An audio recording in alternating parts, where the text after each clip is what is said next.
Uyghur qirg'inchiligi va islom dunyosi. Avtori Samat Abla. Bugun dunyoda musulmon davlatlari deb sanalgan davlatlarning soni 49 bo'lib, musulmonlarning soni oz kam 2 milliard atrofida. Bu butun dunyo aholisining taxminan 25%ni tashkil qiladi.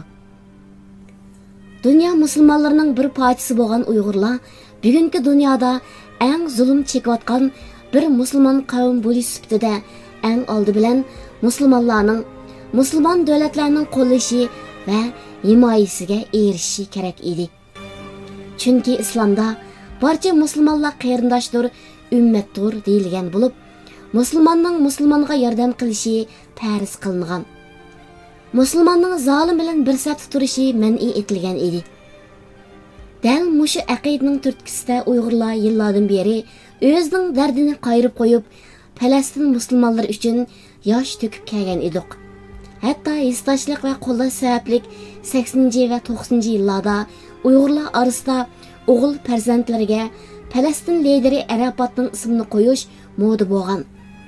2004-yili Amerika Iroqqa besib kirgandan keyin Iroq musulmonlarini va Saddam Husaynni qo'llash uchun birmuncha Uyg'urlar bolalarga Saddam deb ism qo'yishgan edi. 4 yildan beri Uyg'urlarning beshiga dahshatli kun keldi. Xitoy Kommunist hokimiyati Uyg'urdan iborat bir musulmon qavmni yer yuzidan yo'qotmoqchi bo'ldi. Qur'onlar ko'ydirildi, masjidlarimiz chaqildi, diniy olim o'lmalarimiz o'ldirildi. Islom dini ruhiy kasallik deyildi. Xitoyning bu qilganlari yolg'iz Uyg'ur musulmonlarga qilingan zulm, tahdid va haqorat bo'lib qolmasdan, balki islomga barcha musulmonlarga qilingan haqorat va tahdid sanalishi kerak edi. Bu sababli Uyg'ur millati 4 yildan beri dunyodagi 2 milliard musulmon qarindoshi islom ummatiga talmurdi, ulardan qo'llash, yordam kutib zoriqdi. Afsuski, hammamiz guvoh bo'lgandek, musulmon davlatlardan bizni qo'llash sadolari emas, dal aksicha Xitoyni qo'llash sadolari keldi. Saudiya Arabiston va Pokistonga o'xshagan ba'zi musulmon davlatlari hatto Xitoyning Uyg'urlarga texmi qattiqroq zulm qilishi, Uyg'urlarni texmi ko'proq qirg'in qilish uchun Xitoyga madad berdi. Musulmon dunyosining bu xil sharmanda qilmishi bir tarafdan 1000 yildan beri islom aqidasiga chin yepishib kelgan Uyg'ur millatining yuragini qattiq zida qilgan bo'lsa, yana bir tarafdan butun musulmon olimi uchun bir masxara va nomus tamg'isi bo'lib qoldi. Biz boshdan kechirayotgan bu ochiq va rahmsiz reallik bizni o'ylantirishi kerak. Bu ishlarni biz ma'yuslanish, azoblanish va musulmon davlatlarni tillab, qarg'ab qo'yish bilan o'tkazib o'tmasligimiz kerak. O'zimizga nima uchun degan savolni qo'yib fikr yurgizishimiz, musulmonlarning haqqoniyat maydonida turmasligining, zolimni qo'llashining sabablari ustida izlanib beqishimiz zarur. Bu haqda gap bo'lganda ba'zi Uyg'urlarning doim deydigini, ularning podsholari, hukmronlari haqiqiy musulmon emas. Shunga Xitoyning puliga setilgan xalqi yaxshi edi. Men bu gapni ba'zilarning hamma gunoh Xitoy kommunist hokimiyatida, Xitoy xalqi bizga dushman emas degan so'zlarga o'xshatiman. Lekin atalmish Xitoy xalqining Uyg'ur qirg'inchiligida Xitoy hokimiyatiga qandoq yantayoq bo'lganligi, hatto chet eldagi atalmish demokratchi Xitoylarning mo sukut turganligi bunda qarashning xato bo'lganligini ko'rsatib turibdi. Agar musulmon davlatlarning hukmronlari eski, xalqi yaxshi bo'lsa, nima uchun musulmon davlatlardagi avom puhrodan sado chiqmaydi? Darvaqa, Turkiya, Malayziya, Indoneziya, Bengal qatorliq davlatlarda ba'zi qo'llash namoyishlari bo'ldi. Ammo buni g'arb davlatlarining qo'llashiga aslo selishtirg'ili bo'lmaydi. Yana kelib, biz uchun xalqi oz to'la namoyish qilgan davlatlarmo dal g'arbcha demokratik sistemani ma'lum darajada yo'l qo'ygan davlatlardir. Ayni zamanda Taliban va Danishmu mavjud islom hokimiyatlari va hukmdorlarini kafir, haqiqiy musulmonlikdan chetlagan degan edi va o'zlari haqiqiy islom hokimiyati barpo qildiganlik to'g'riliq jar sog'an edi. Ammo ularning qurib chiqqani hozirgi mavjud islom hokimiyatlaridan necha asr zo'ravon bir narsa bo'lib chiqdi va tezla tarix sahnasidan o'chdi. Demak, islom davlatlarining hukmronlari nabob, haqiqiy musulmon emas, xalqi yaxshi degan gap masalaning mohiyatini tushuntirib berolmaydi. İslam dünyasının Xitoy bilan bir safda turishi haqida Uyg'urlarning so'zlaydigan yana bir bahonasi bo'lsa, iqtisodiy manfaat. Ya'ni islom ellari Xitoydan keladigan iqtisodiy manfaatni quruq qolmaslik uchun shundoq qiladi deyishdan iborat. Ammo bu masalaning qisman tarafini aks ettirib berdi. Hammasini emas. Iqtisodiy manfaat desak, bizni qo'llab Xitoyga jazo yurgizgan g'arb davlatlarining hammasining Xitoy bilan savdo aloqasi va foyda manfaat munosabati bor. Boshqasini qo'yib turib, Litva davlatini misolga olay. Litva aholisi 3 millionga yetmaydigan 1990-yili Sovetdan ayrilib mustaqil bo'lgan Sharqiy Yevropadagi kichik bir davlat bo'lib, iqtisodimi uncha yaxshi emas. Shundoq turqliq Litvaning Yevropa parlamenti turishliq ayol parlament a'zosi oldingi oyda Yevropa parlamentining Sharqiy Turkistondagi 4 nafar Xitoy amaldori va bir shirkatini jazolash qarorining vujudga chiqishida eng ko'p kuch chiqadi. Litva yaqinda yana Uyg'ur qirg'inchiligi sababli Xitoy bilan tuzgan uzun yillik bir savdo kelishimidan chekinib chiqqanligini jaka oldi. Litva parlamenti yana Uyg'ur qirg'inchiligini e'tirof qilish haqida muzokaralar elib beryotdi. Bu kichik va nomrod davlatning Xitoydan keladigan foydadan voz kechishi, Xitoyning besimdan qo'rqmay haqqoniyat maydonida turishi va bütün bu jasoratlar nadin keldi?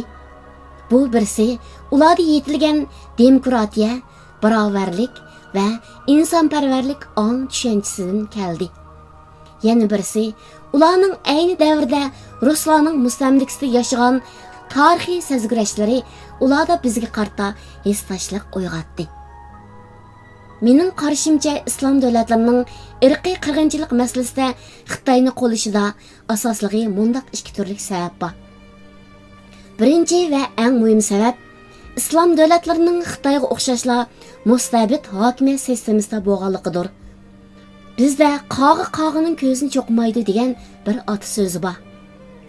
Uyg'ur qirg'inchiligi masalasida Xitoyni eng qo'llab kelayotgan Saudiya Arabiston, Misr, Iron qatorliq davlatlar va boshqa ko'plagan islom davlatlari Xitoyga o'xshashla mustabid hokimiyatlardir. O'z xalqiga erkinlik bermagan, balki zulm selayotgan bir hokimiyatning o'ziga o'xshash yana bir zolim hokimiyat bo'lgan Xitoyni ayblashga na yuzi, na rag'bati bo'lsin. Undaqda islom davlatlarining mustabidligi, musulmon xalqlarning demokratik ong tushunchalarining yetilmasligidagi sabab zodi nada? Buni oz gap bilan tushuntirib bo'lmaydi. Bu haqda cho'nqur izlanishimiz kerak. Ikkinchi va qo'shimcha bo'lgan tarixiy sabab. Oldingi asrning boshlarida hozirgi islom davlatlarining mutlaq ko'p qismi kuchli Yevropa davlatlarining mustamlikasi ostida bo'lib, hali to'liq xarob edi. Xitoymi nomrod va qaloq bo'lib, g'arbdagi kuchli davlatlarning bo'za qilishiga uchirgan Hong Kong, Aumin qatorliq zaminlarni tartqizib qo'ygan edi. Bu xil taqdirdoshlik ayni zamonda Yevropaning mustamlikasidan qutulish yo'lini izlayotgan bir qism islom davlatlaridagi o'qimishlilar orasida Xitoy bilan hamkorlashib, Yevropaliklarga birlikda taqobil turish tashabbuslarini maydonga chiqargan. Hatto Osmon imperiyasining oxirgi sultonlarimi Xitoy bilan hamkorlash imkonlari ustida ba'zi o'rinishlarni qilib baqqan. Texmi kulkilik bo'lgani ba'zi islom o'limolari Xitoylar kelgusida musulmon bo'ladi degan targ'ibotlarni qilishgan. Demak, o'sha davrlarda Xitoylarni o'zlariga taqdirlash hisoblaydigan, Xitoylarni yavash, ishchan, zararsiz insonlar deb qaraydigan ko'z qarash O'tir Sharqni markaz qilgan islom dunyosida shakllangan. 1949-yili kommunist Xitoylar hokimiyat beshiga chiqqandan keyin musulmon ellarning yuqorqidek fikr xohishidan ustunlik bilan foydalanib, atalmış 3. Dünya elleri degan bir şuarni ko'tarib chiqib, islom ellari bilan intayin yaqin munosabat qurishga muvaffaq bo'lgan va buni hozirmo davom qildirib kelmoqda. Arab va boshqa musulmonlarda bugungacha davom qilib kelayotgan Xitoyni yaxshi ko'rish hissiyotining bir manbasi mushu bo'lishi mumkin. Lekin bugungi kunda Uyg'ur musulmonlarining irqiy qirg'inchilikqa uchrayotganligi haqidagi faktlar tog'idek dövlünü tuğan bir ahvalda yanla ko'zni yumib elib Xitoyga xo'shamad qilishini hech qanday bir sabab bilan aqlig'ilib bo'lmaydi. Xulos qilib aytganda Uyg'ur qirg'inchiligiga qanday muomala qilish masalasida dunyo ikki safga ayrildi. Xitoy boshchiligidagi mustabid zo'ravon hokimiyatlar bir taraf, Amerika boshchiligidagi demokratik g'arb davlatlari bir taraf bo'ldi. Ko'p sonliq islom davlatlari, Kuba qatorliq sobiq kommunizm lageridagi davlatlar Xitoy bilan bir safda turdi. Xitoyni qo'llagan davlatlarning ichida musulmon davlatlarmi, kommunist davlatlarmi, xristian davlatlar, dinsiz davlatlarmi bor. Ularni birlashtirgan o'rtoqlik hokim mutlaq mustabid tuzum. Bu holni ba'zi analizchilar yangi bir sovuq urushning boshlanishi deb qaramoqda. Ahvol shundoq ekan, bizning musulmon ummat deb islom davlatlaridan qon qayrindosh deb Turkiy davlatlardan yordam kutishimiz nihoyat soddalik va bolalarcha go'daklik bo'ladi. Ochiq amaliyot buni takror isbotladi. Ammo Albaniyadan iborat kichkina bir musulmon davlatining Birleşken Devletler Teşkilatı'da bizni qo'llagan 39 g'arb davlatining safidan o'rin olganligini unutmasligimiz kerak. Chunki u Uyg'ur qirg'inchiligi masalasida biz tarafda turgan birdan-bir musulmon davlatdir. Nima uchun Albaniya? Chunki Albaniya Yevropada. Bu davlat 1991-yili Sovet ittifoqi gumron bo'lib, Ruslarning kontrolligidan qutulgandan keyin sotsialistik hokimiyatni ag'dirib tashlagan. Shundan boshlab Yevropaning demokratik safiga qatnashish uchun Yevropa ittifoqiga kirishga iltimos sungan. Yevropaning demokratiya va kishilik huquq o'lchamlariga loyiq qilish uchun demokratik saylam tizimini yo'lga qo'ygan. Kishilik huquq vaziyatini yaxshilagan, erkin fikr matbuotining betaraf, mustaqil bo'lishini kapolatga ega qilgan. Güven tanamodun qo'yib berilgan tunji 5 Uyg'urnimi dal Albaniya qabul qilgan edi.